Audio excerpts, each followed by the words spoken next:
tecnologia ele gasta mais capital, mas ele pega mais horas de graça daquele operário, daquele grupo de operários. Certo? É isso. Considerando isso, nós temos agora o germe da decadência do sistema capitalista. Eis a ironia, eis a ironia. Isso Marx vai mostrar como outro grande segredo do sistema. A ironia é, vou adiantar a conclusão, depois vamos discutir. Quanto mais o sistema capitalista é produtivo, quanto ele mais consegue aumentar o rendimento do trabalho, mais vai cair a taxa média de lucro. E o capitalista, ele persegue o lucro, a acumulação do capital é se dar em cima da taxa de lucro. É uma ironia. E essa ironia tem uma segunda ironia, que é assim: o que é bom para o capitalista individual é ruim para o sistema. Porque quem começa a comprar uma maquininha para ganhar da concorrência é um capitalista individual. Ele vê que a taxa média de lucro está 30%, ele pensa que ele pode tirar mais comprando uma máquina moderna. Vai tirar mais? Vai. O que vai acontecer no geral do sistema é uma subversão do sistema e um envelhecimento precoce, que é o quê? Pensa comigo. O lucro, sem usar fórmula, que esse é um desafio enrolado para fazer, mas vamos tentar. Quadro negro. O lucro vem da parte de trabalho roubado. Então vem do operário. Pensa comigo, se o cara paga 0 de salário, qual é o lucro dele? 0. Se ele gastar mais em máquinas e 0 em salário, continua sendo 0. Se ele comprar a melhor máquina do mundo, mas ele não paga salário, o lucro é 0, concorda? Então não é a máquina. Mas, agora o que me interessa. O lucro, então, vem do operário exclusivamente. 100% ele tira do lucro e do mais valor do operário. Ok? Quando ele calcula a taxa de lucro, acompanha bem, calcula como? Isso é real, é do mundo das aparências, mas é assim que o sistema contabiliza, do capital total. Se ele comprou máquina, ele gastou mais capital ou menos? Mais. Então ele aplicava 100 para tirar 130, agora vai aplicar 200, se ele comprou máquina. Certo? Calcule agora a taxa média de lucro. Caiu ou subiu? O lucro é quanto ele tirou do total que ele aplicou. Ele comprou máquinas muito caras. Então ele vai ter que calcular não em cima de 100, mas em cima de muito mais. Essa é a questão. E máquina não gera mais-valia. É bom para ele, eu vou dizer por quê em seguida. Mas no total dos capitalistas, por isso que é bom para o primeiro capitalista que compra máquina moderna, é ótimo, porque todo mundo está ganhando 30%, ele tem a máquina moderna, ele tem um plus de mais-valia. Então ele se destaca, ele vai mais mercadorias por hora, vende mais e conseguir extrair mais horas de graça. Este capitalista. A galera que está ainda detrás, na produção mais improdutiva, não ganha tanto lucro quanto esse pioneiro, certo? Isso do ponto de vista individual. Do ponto de vista do sistema, vamos mudar de plano agora. Do ponto de vista do sistema, o que aconteceu é que a taxa média de lucro da galera toda vai começar a cair. Porque cada novo capitalista que vai montar uma nova fábrica, ou que vai concorrer, tem que aplicar mais capital para equalizar o lucro, para concorrer com aquele novato pioneiro. Se todo mundo começar a comprar máquina no geral do sistema, você tem um gasto muito maior de capital para montar uma nova máquina. É verdade que a mercadoria ficou mais barata, mas máquina, sapato, mais barata. A mercadoria sai por unidade mais barata. Então, um quilo de açúcar hoje custa muito mais barato que um quilo de açúcar 20 anos atrás para o produtor. É quase nada. Ok. Mas, no geral, isso é ruim para o sistema. Porque ele tira o lucro do trabalho, ele não tira da máquina. Então, quanto mais máquinas ele compra, quanto vai calcular no fim do mês, o conjunto, eu não estou falando de um individual, que sempre um vai se adiantar e fazer uma nova máquina. Esse ganha mais, aí vai baixar a taxa lá adiante. Mas nesse ínterim, esse um ganhou. Mas no conjunto a taxa começa a cair. Então, historicamente, em escala histórica, eu tenho os gráficos, mas não dá para mostrar. Em escala histórica, quanto mais moderno é o sistema capitalista, mais cai a taxa de lucro. Isso é veneno. Então, o sistema, se existisse só essa lei, sem contratendência nenhuma, o sistema afundava. Então, essa é a lei do colapso, essa é a lei da derrocada, essa é a lei do apocalipse. O sistema traz em si, não que vai haver apocalipse, já expliquei, não me entenda mal. Historicamente é um sistema condenado, mas a história não faz nada. Os homens têm que abater o capitalismo, a classe operária tem que querer derrubar. Porém, o sistema, se você pensar na esfera econômica apenas, estamos falando da economia, não da luta de classe ainda, nem do conflito interestatal. Estamos falando, na economia tem um germe nesse sistema infame que faz com que, quanto mais ele compra máquina, se moderniza, se computariza, mais não sei o que, mais a taxinha de lucro vai caindo. Vocês concordam que isso não é bom para o sistema? Concordam que não vai parar de ter gente querendo uma maquininha melhor para concorrer e aí pegar uma fatia de lucro maior, mas que do total ele vai derrubar? Cada um, somando um com um, no fim todo mundo está mecanizado. Então um livro hoje, produzir um livro hoje, isso é muito barato do que era há 20 anos atrás. Isso foi bom para o sistema ficou mais fosforescente, mais exuberante, mas eles estão amargando a dificuldade para lucrar, porque a taxa está caindo. E o móvel do sistema capitalista é a taxa de lucro para a acumulação do capital. Se isso está mais ou menos claro, aí vem o passo seguinte. Nunca a gente pode analisar um movimento apenas uma tendência. Tem que estudar agora as contra-tendências. Como é que o capitalismo faz para não afundar? Essa é a questão. Tem só duas formas gerais que ele faz. Uma é atacar a classe trabalhadora, isso é a preferencial. E a seguinte é apocalíptica, queimar capitais. Porque pensa bem, a taxa de lucro está de 30%, não, vamos pensar ainda com a classe operária. Pensa bem, se ele tem a taxa de lucro está caindo, ele pode, demitir operários, para diminuir o gasto de capital variável. Aquele capitalzão que ele gasta, ele comprou máquina, mas ele pode diminuir o salário ou demitir. Com isso, a taxa de lucro ele espera que suba. É uma coisa que eles costumam fazer. Tem contradições, várias, mas ele tenta por aí. A outra, ele vai modernizar mais ainda. Eles vão ter tendência deles querer modernizar, que é uma tendência do ponto de vista do sistema suicida, mas eles vão por aí. E a outra é queimar capitais. Porque se você tem, o que é a taxa de lucro? É 30 sobre 100. Se for 30 sobre 80, sobe na aritmética. 30 sobre 100 é muito maior do que 30 sobre 50. Então, eis a questão. Não é consciente. O sistema não tem consciência. Eu não estou falando de consciência. No capitalismo não tem nenhum grupo de capitalistas que coordena o sistema, nem o Banco Central. Não existe coordenação. É que nem naquele acampamento que não era capitalista. É a lei do valor. É a lei do mercado. A lei do mercado é cega. E nessa cegueira, no capitalismo, essa lei, que é um acúmulo de várias contradições e leis anteriores, funciona de forma imperiosa e imperial. Não há vontade humana que detenha essa lei. Essa é a questão. Então ela leva o sistema a convulsão, decadência. Só tem a saída, só você depois estudar a fórmula, quem for ler. Só tem saídas assim. Ou eles atacam a classe trabalhadora, tira direitos para reduzir o salário, enxugar o salário, ou demitir, alguma coisa que diminua o custo do salário, certo? Que é contraditório para os fins dele, mas faz. E a outra é depreciar e queimar capitais. Como é que é isso? Falência.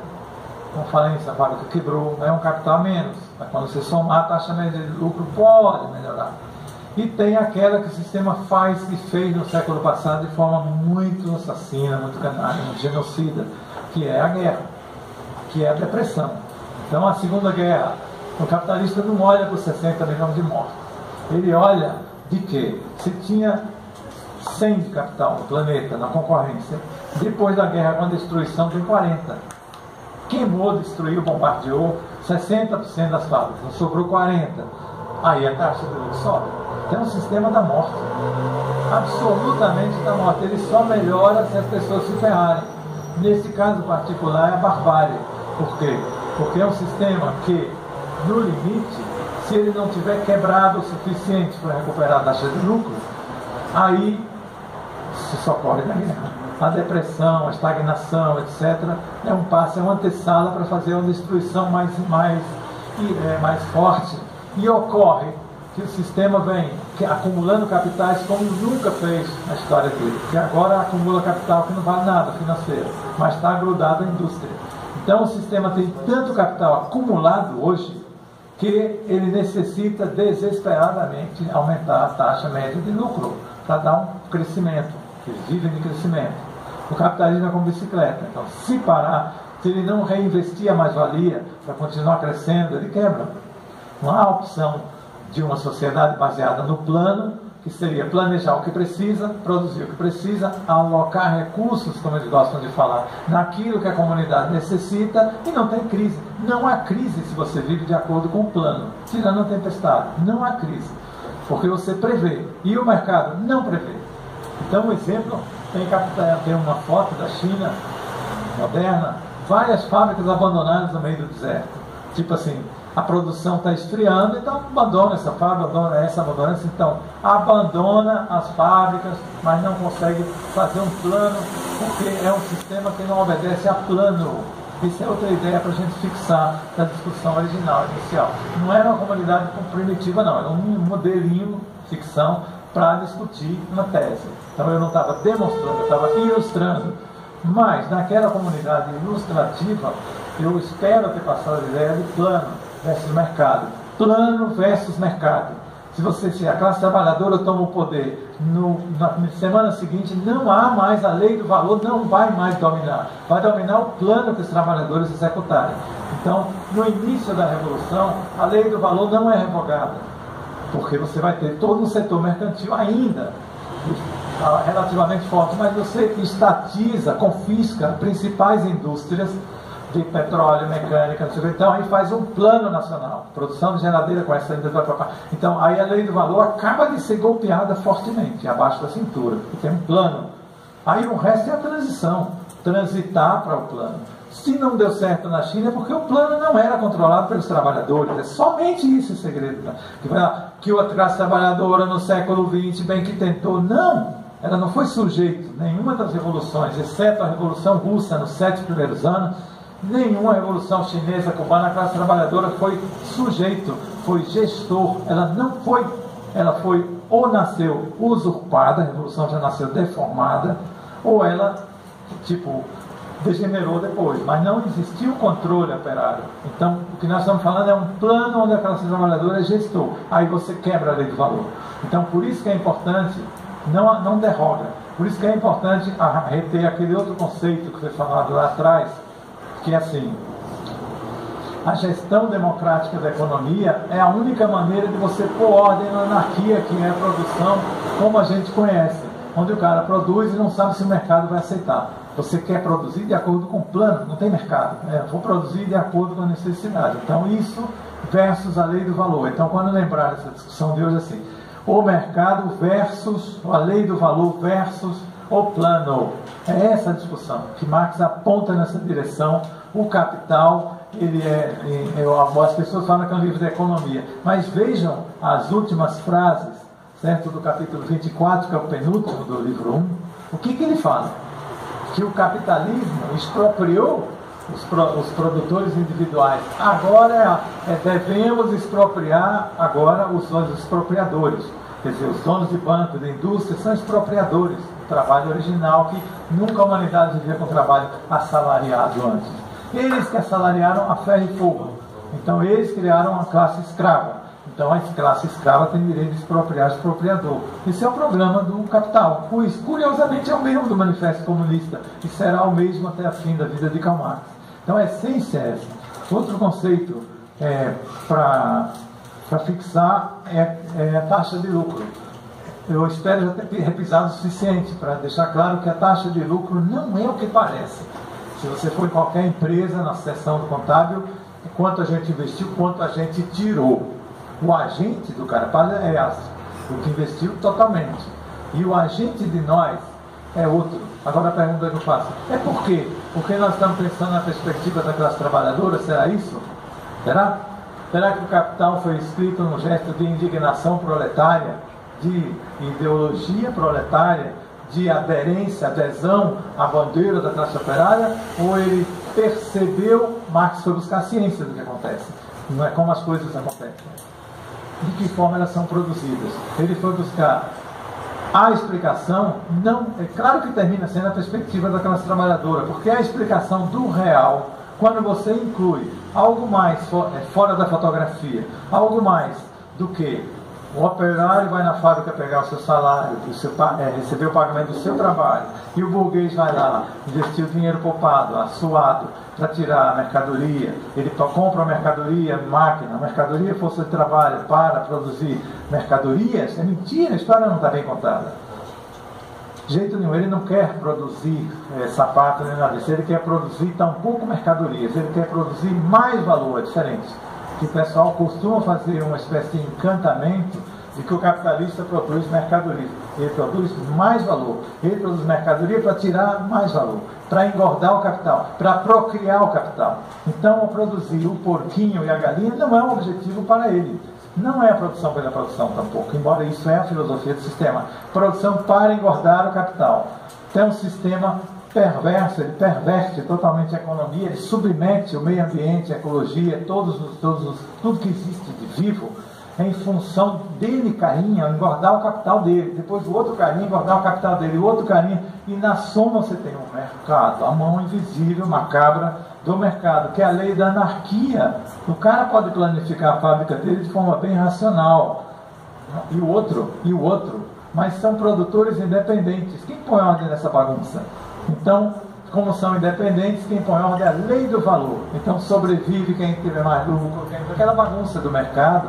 E no fim, o objetivo do sistema é o objetivo do capital. No fim, a gente vive numa sociedade coisificada, onde o objetivo é uma coisa, aumentar o dinheiro de alguém, a massa de dinheiro de alguém. Isso é coisa. Não tem discussão de homens, de mulheres, de sonho, não tem nada aí. E aí eu vou para o passo seguinte, que é discutir exatamente esse feitiço, que a gente vive sem perceber numa sociedade enfeitiçada, fetichizada, o termo intelectual. Por quê? Porque aquilo que a gente vê não é o que é. As coisas estão de ponta cabeça. Primeira coisa, estão de ponta cabeça. Quem faz o lucro, o sujeito que faz o lucro não é o patrão, isso foi explicado. Então está invertido. O operário não vai lá pegar uma bondade, ele vai lá produzir a riqueza dele, a riqueza do patrão. Aquele é o sujeito. No dia que a classe operária se assuma como sujeito político, como ela já é na economia, não tem consciência, aí é a revolução proletária. E é isso que a gente defende, é isso que nós defendemos, o MRT, eu, vocês. Karl Marx foi o pioneiro dessa ideia. Mas por quê? Porque existe um feitiçamento, uma ideia maluca que muita gente discute até a náusea, que eu vou colocar na forma de um desenho animado aqui de 5 ou 4 minutos, que ele é bem impactante. Só antes de colocar, eu vou dizer o seguinte: qual é a ideia do desenho animado que vocês vão ver? Depois do desenho eu vou dizer 2 palavrinhas para encerrar. E qual é a ideia? A ideia é um pouco assim, tipo, a gente, isso é a ideia do David Harper. Quando você tem o café da manhã, certo? Você não tem a menor noção de onde veio aquele presunto, de onde veio aquele ovo, aquela panela. Então não tem noção. Você está ali como um bruto. Que aquela presunto pode ter sido o sofrimento miserável do pessoal num criador de porco, e que depois teve o intermediário, o caminhão, o cara que ganhou mal, depois que aquele ovo, idem, de um frango confinado, aí sofre o frango, sofre você, sofre quem trabalhou, todo mundo. Então esse ovo que chegou aqui é fruto desse calvário. Você não tem consciência. Aí o espelho que você vai se olhar, então todo o cerco, o entorno do que você consome é produzido por humanos, mas você não tem noção. Então não há relação.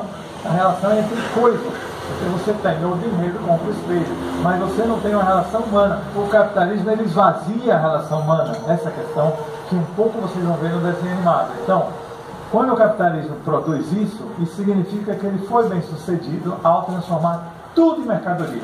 Então, o gari, ele acha que ele vale tanto quanto ganha um gari. Então, coitado, ele introjetou a ideia de que ele é do tamanho do salário dele. Tipo assim, eu não sou um doutor, isso não é inconsciência, não é na alienação, mas é como ele vê. Ele diz, eu sou um gari, aí já a palavra está carregada. Outro, eu sou um doutor. O médico, então, se acha um semideus, filha da puta. Então, o gari diz, eu ganho 600 pau, então, tipo, eu sou um gari. Então, meu, o que ele está assimilando? A ideia é que ele é uma mercadoria.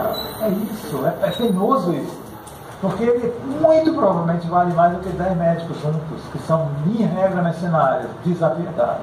Então, esse gari provavelmente acha que vale quanto pesa, que vale quanto ganha. Mentira! Mas quem vai tirar isso da cabeça? Então, quem enfiou isso na cabeça? Aí vem a ideia que eu quero fechar de que o fetiche não é uma ideia mágica. O fetiche, o fato de a gente viver enfeitiçado, achando que vale o que tem, não o que é. Essa ideia, é fruto de relações reais. Ela não é uma ideia maluca que você vê na Rede Globo. É uma ideia real, porque você, de fato, se você não vencer, certo? E for na fábrica de joelho pedir que o cara te pague um salário escravo, você não é aspas ninguém. Mas isso é o que eles querem que você pense. Porque o cara só faz essa tortura, o trabalho virou tortura, certo? Sessão de tortura. O cara só pode fazer isso porque ele é dono dos meios de produção, ele não é melhor que o garoto, ele é dono da fábrica. E isso foi um confisco original. Toda a história da humanidade e do capitalismo é confiscar os meios de produção, tomar a terra dos índios, tomar a terra do camponês, tomar isso, tomar aquilo, desenvolver, saquear. Por resumir, a história que eu falei, Espanha, saqueando a América, virando uma potência comercial, depois Holanda, depois Portugal, Holanda, França. Essa é a história de um saque universal, ok? De grandes riquezas que se fizeram durante séculos para construir os primeiros capitalistas e inventar a classe operária, a ferro e fogo, ok? Quando inventa, aí inverte. A classe operária se acha um apêndice da máquina e um apêndice do burguês. É real? Não! É que nem aquela história do sol, que você vê o sol. É real que o sol está girando? Você diz, não é mentira o que eu estou vendo. Não é mentira que eu vou na fábrica e vou ser fichado. Não é mentira, é uma relação real. Mas é parte da história. Se você agora olhar a parte invisível, se você olhar a totalidade na perspectiva do todo, que é o que interessa para a ciência do capital, aí quando você olha na perspectiva, é o contrário, velho, é a terra aqui. Então, é o operário que é o demiurgo, é o criador de tudo na face da terra, inclusive de Deus que ele criou. Então ele cria todas as coisas realmente existentes. Essa é a classe operária, é a classe mais poderosa. Vou dizer outra contradição, desculpe um tempo a mais, um minuto. Outra contradição da classe operária, e essa é boa para nós. Essa é uma raça, eu acho. Por quê? Porque embora ela seja uma mercadoria, o trabalhador, embora ele seja um escravo moderno como tantos existiram, o colega dele do feudalismo, da escravidão, blá blá blá, ele carrega uma contradição do real, da vida real, que é o quê? Ele trabalha coletivamente. Ele é um trabalhador coletivo. É a primeira vez na história humana que você tem, agrupados pelo capital facínora, no chão de fábrica, você tem 200 operários juntos, que um depende do outro, que depende do outro, que depende do ritmo do outro, e numa construção isso é até evidente. O cara joga o tijolo, pega, põe, pá, se um falhar, então eles se coordenam, é uma coordenação coletivo, é um trabalhador coletivo, é a primeira vez na história da humanidade. Isso cria uma psicologia, uma subjetividade, um potencial subjetivo que jamais existiu na face da Terra. Por isso que o capital é a ciência do proletariado, ele não é uma utopia, porque ele capta isso também. Isso é uma ferramenta de libertação, de emancipação, porque ele pode pensar como todo. Isso aconteceu no século XX sucessivas vezes. Todas as revoluções proletárias. A classe operária é o primeiro batalhão, disposto a tudo que a pequena burguesia acompanha, vai atrás, do lado, mas a classe operária põe o peito e vai. Isso é desde 1848. Toda a revolução que a classe operária para a produção e diz, eu sou sujeito, ela vai em bloco.